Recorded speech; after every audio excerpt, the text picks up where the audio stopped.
Hi, everybody. It's great to be back with YourTV to do an update for the City of Belleville as we deal with these COVID-19 times.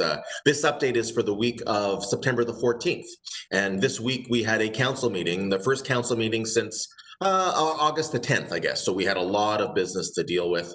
And there were a lot of comments made about how we are so appreciative of all the work that people have been doing in our community as we try to get back to a sense of normalcy.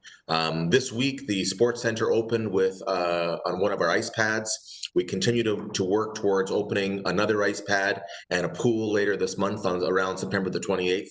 But we're going to have to see how it all goes. And I want to thank all of our magnificent staff who have been doing a great job with protocols and plans in place to allow for this. And I really want to remind everybody that we need to be patient and we need to be compassionate as we go through this. It's no one's fault. We're all in this together, and we will get through it just like we have since back in March. And what an amazing journey we've been through, and that gives me confidence as we go forward that everything's going to be okay.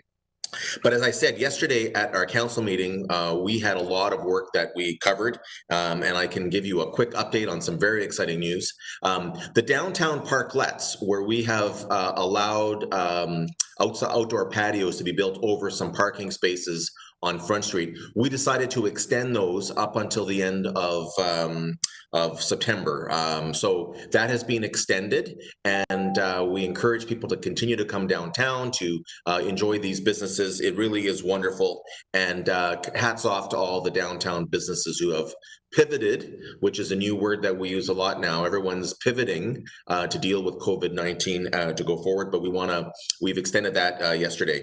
We also did some changes for transit.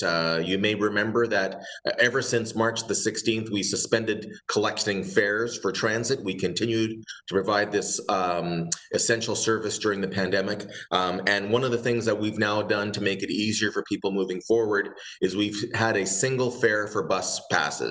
We used to have a variety of fares based on your age, based on if you were a senior, or if you were a student, if you had different issues. So it was very hard for us to administer, and most importantly, it was very difficult for us, impossible, to sell these online. And now with our new city website, which is working really well, we want to be able to offer bus passes for people that way as well. And for $65 now is the monthly fare that we have set. You can ride our buses unlimited amounts, and that is now available as of October the 1st. And I'll remind everybody that while we've had a holiday from paying fares on our buses for the last little while, starting October 1st, we're returning to fare collection. So we know in the past we've been entering through that middle door. Again, we're pivoting with our transit system. I want to thank all of our bus drivers and the people who work to keep them clean and sanitary. But I ask everyone to have patience and cooperation as we move forward. This week, we also finalized our lease agreement with the Belleville Lawn Bowling Club. They used to be out at the former fairgrounds property on Yeoman Street, and they were there for a lot of years. We moved them now to just off Center Street in the Hillcrest community area, and they have a wonderful new facility that COVID has sort of slowed us down from being able to use it, but the greens are spectacular. We're looking forward to people continuing to enjoy lawn bowling there. And part of the agreement with the Lawn Bowling Club is they're now going to be responsible for the administration of the Hillcrest Community Hall. So folks that want to rent that space will be able to work through the Lawn Bowling Club to do that. They're responsible now for that building, but we want to offer our congratulations to this wonderful club.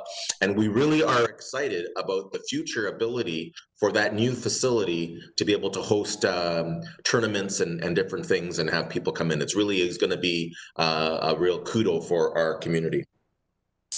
We also yesterday gave the go-ahead for the Catherine Street footbridge, and I know that folks that cross the Moy River downtown have been frustrated by the delays, and we've had a lot of delays on these, mostly to do with the federal government requiring special permits because one of the footings or one of the supports for this bridge will actually go into the Moira River. And because we're constructing that, we needed to go through quite a administrative and regulatory process with Fisheries and Oceans Canada, if you can believe it.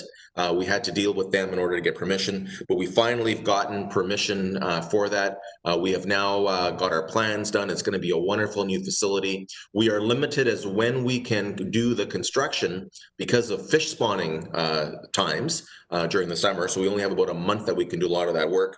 But that project will start in 2021 and will be completed by early 2022. So we're all looking forward to giving people the ability to cross much more conveniently downtown rather than having to go around. And that's good news for our city. And we're all going to be so happy when this is done.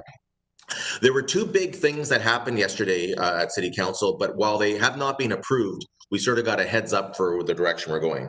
And the first thing I want to talk about is a Parks Master Plan review for the City of Belleville. And what this is a plan for the future for the next 25 years about how we want to see our recreation and our outdoor parks system.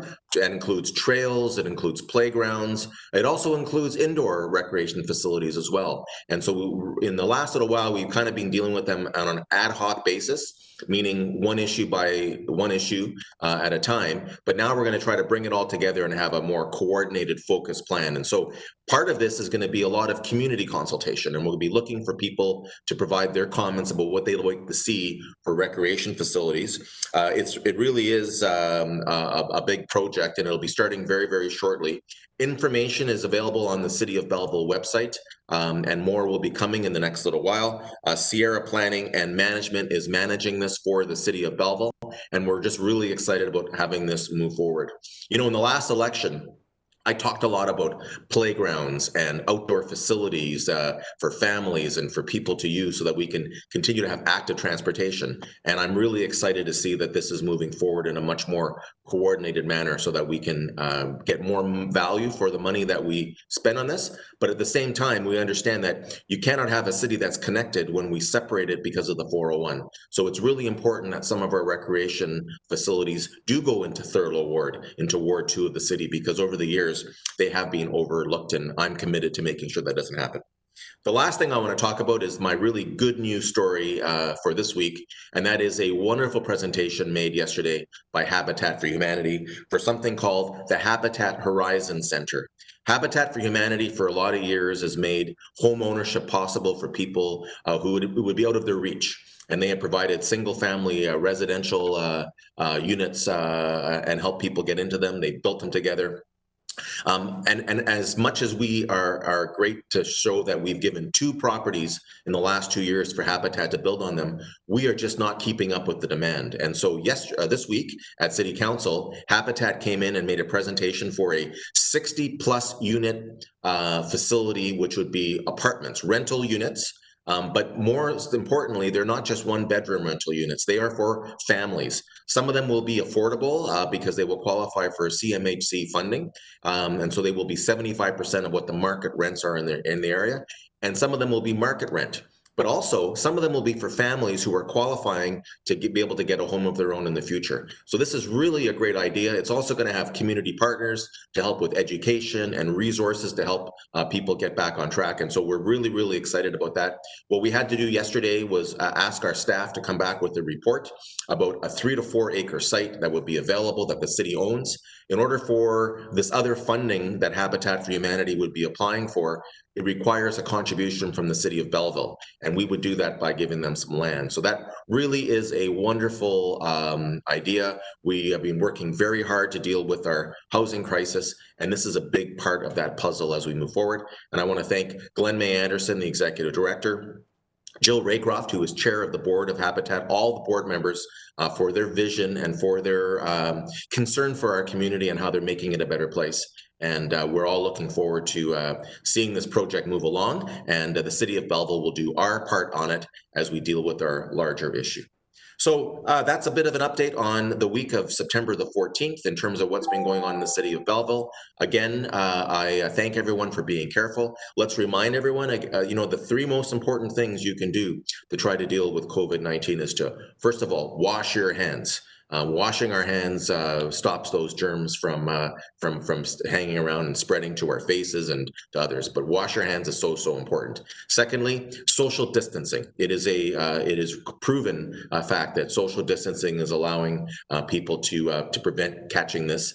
Stay with your bubble that you've got, and then if you cannot social distance, wear a mask. Certainly wear it indoors as required on buses and everywhere where you have to wear it, but also wear it when you cannot social distance. We will get through this together as we have so far, but we can see light at the end of the tunnel, and the next few weeks will be a big indicator of what's going to be happening for us going forward.